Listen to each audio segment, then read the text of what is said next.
কম্পিউটারের বিবর্তনের এই সফরে সবাইকে স্বাগত। আজ আমরা দেখব কিভাবে সাধারণ গিয়ার থেকে আজকের দিনের গিগাবাইটস পর্যন্ত এই অবিশ্বাস্য প্রযুক্তিটা গড়ে উঠল। চলুন এই অসাধারণ গল্পটা শুরু করা যাক। আচ্ছা, পুরো আলোচনাটা একটা অদ্ভুত কিন্তু খুব জরুরি প্রশ্ন দিয়ে শুরু করা যেতে পারে। আমরা পাথরকে চিন্তা করতে শেখালাম কিভাবে?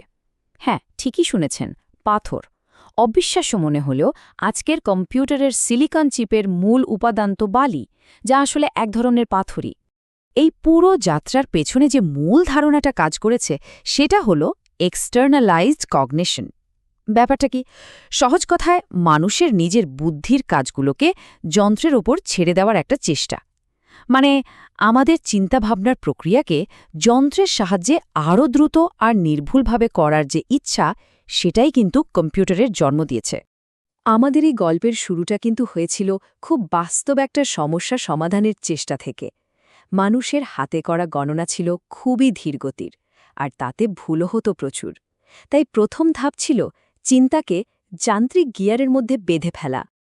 আর এই ভাবনার প্রথম বাস্তব রূপ আমরা দেখতে পাই সেই ১৬৪০-এর দশকে। ব্লেজ প্যাসকেল তৈরি করলেন প্যাসকেলাইন, যেটা কিনা শুধু কয়েকটা ঘোরানো গিয়ার ব্যবহার করে যোগ বিয়োগ করতে পারত। এর ঠিক কয়েক দশক পর ১৬৭৩ সালে গটফ্রিড লিবনেজ বানালেন স্টেপড রেকনা, যেটাতে গুণ আর ভাগও করা যেত। এই যন্ত্রগুলোই প্রথম প্রমাণ করে দিল যে হ্যাঁ, গাণিতিক কাজ যন্ত্র দিয়ে করা সম্ভব। কিন্তু আসল বিপ্লবটা এসেছিল চার্লস ব্যাবেজের হাত ধরে। তার প্রথম যন্ত্র ডিফারেন্স ইঞ্জিন শুধু একটাই নির্দিষ্ট কাজ করতে পারত, জটিল গাণিতিক টেবিল বানানো।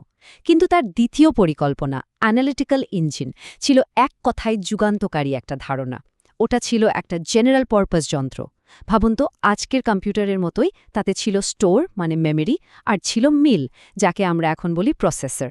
এটাই ছিল আধুনিক কম্পিউটারের প্রথম কমপ্লিট ব্লুপ্রিন্ট। আর এখানেই গল্পে আসেন অ্যাডা লাভলেস, যিনি ব্যাবেজের থেকেও এক ধাপ এগিয়ে ভেবেছিলেন।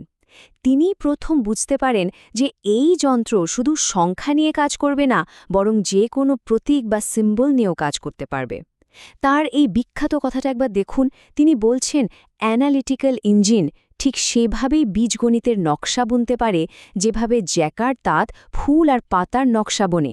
তিনি আসলে সফটওয়্যারের ধারণাটা কল্পনা করছিলেন।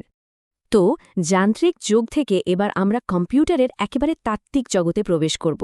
এই যন্ত্রের পেছনের যে মূল যুক্তি বা লজিক, সেটা যার মাথা থেকে বেরিয়েছিল তিনি হলেন অ্যালেন টুরিং। চলুন দেখি তার একটা ধারণা কিভাবে সবকিছু বদলে দিয়েছিল। টুরিং মেশিন নামটা শুনতে ভারী মনে হলেও ধারণাটা আসলে খুব সহজ। ভাবুন, একটা লম্বা ফিতে, তার ওপর কিছু চিহ্ন লেখা আছে। একটা যন্ত্র সেই ফিতের একটা চিহ্ন পড়বে, তারপর কিছু নিয়ম মেনে সেখানে নতুন আর একটা চিহ্ন লিখবে, আর ফিতেটাকে ডানে বা বামে সরাবে। এই অবিশ্বাস্য রকম সহজ প্রক্রিয়াটাই আজকে সমস্ত কম্পিউটেশনের মূল ভিত্তি। আর এর ফলাফল, সেটা ছিল যুগান্তকারী। টুরিং প্রমাণ করে দেখালেন যে একটা মাত্র সার্বজনীন যন্ত্র বা হার্ডওয়্যার বানানো সম্ভব, যেটা তাকে দেওয়া যে কোনো প্রোগ্রাম বা সফটওয়্যার চালাতে পারবে। হার্ডওয়্যার আর সফটওয়্যারের এই যে আলাদা হয়ে যাওয়া, এই ধারণাটাই আধুনিক কম্পিউটারের ভিত্তি তৈরি করে দিয়েছিল।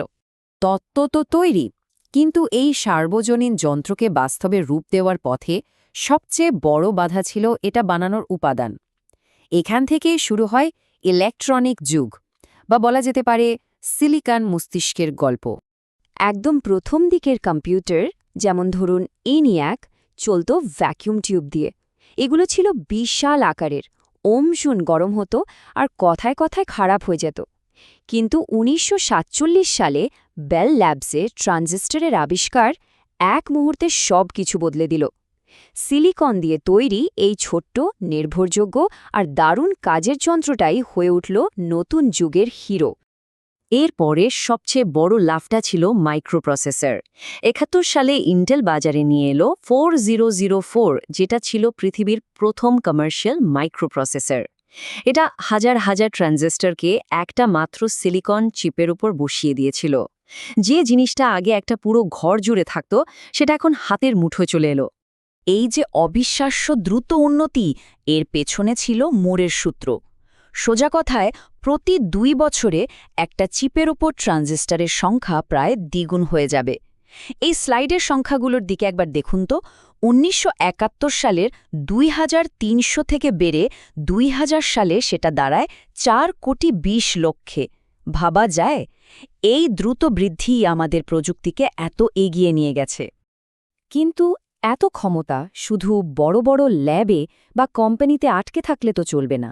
আসল বিপ্লবটা তখনই ঘটল যখন কম্পিউটারের এই শক্তি বড় বড় প্রতিষ্ঠানের ঘর থেকে বেরিয়ে সাধারণ মানুষের হাতে এসে পৌঁছাল। ৭০-এর দশকে এই পার্সোনাল কম্পিউটার বা পিসির জন্ম হয়। ১৯৭৪ সালের অল্টেয়ার 8800 কিট প্রযুক্তি প্রেমীদের মধ্যে রীতিমতো আলোড়ন ফেলে দিল। এরপর ১৯৭৬-এ স্টিভ ওজিনিয়াক আর স্টিভ জবস বানালেন অ্যাপল ওয়ান, আর ঠিক তার পরের বছরই বাজারে এলো অ্যাপল টু, যেটা তার সহজ আর ইউজার ফ্রেন্ডলি ডিজাইনের জন্য ইতিহাস হয়ে গেল। এই বিপ্লবের পেছনে ছিলেন কয়েকজন স্বপ্নদ্রষ্টা। একদিকে স্টিভ জবস ও ওজনিয়াক, যারা জটিল প্রযুক্তিকে সুন্দর ডিজাইনের মাধ্যমে সবার কাছে পৌঁছে দিয়েছিলেন। অন্যদিকে বিল গেটস এবং পল অ্যালেন, যারা বুঝতে পেরেছিলেন যে শক্তিশালী হার্ডওয়্যারকে সবার জন্য কাজের করে তোলার আসল চাবিকাঠি হল সফটওয়্যার। এর ফলাফল ছিল সুদূর প্রসারী। কম্পিউটার আর কেবল একটা গণনার যন্ত্র থাকল না, এটা হয়ে উঠল মানুষের জ্ঞান, ব্যবসা আর সৃজনশীলতার এক অবিচ্ছেদ্য অংশ। কম্পিউটিং যেন মানুষের বুদ্ধিমত্তারই একটা বাড়ানো অংশ হয়ে উঠল। আমাদের এই পুরো যাত্রাকে যদি এক কথায় বলতে হয়, তাহলে আমরা সেই প্রথম দিনের ধারণাটাতেই ফিরে আসতে পারি, আমাদের যান্ত্রিক মন বা এক্সটার্নালাইজড মাইন্ডস।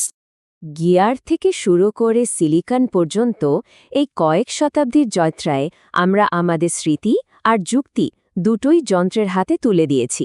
এখন সবচেয়ে বড় প্রশ্নটা হলো, এরপর কি? আমাদের বুদ্ধিমত্তার আর কোন অংশটা আমরা এরপর যন্ত্রের হাতে তুলে দিতে চলেছি? এই ভাবনাটা কিন্তু আমাদের সবার জন্য,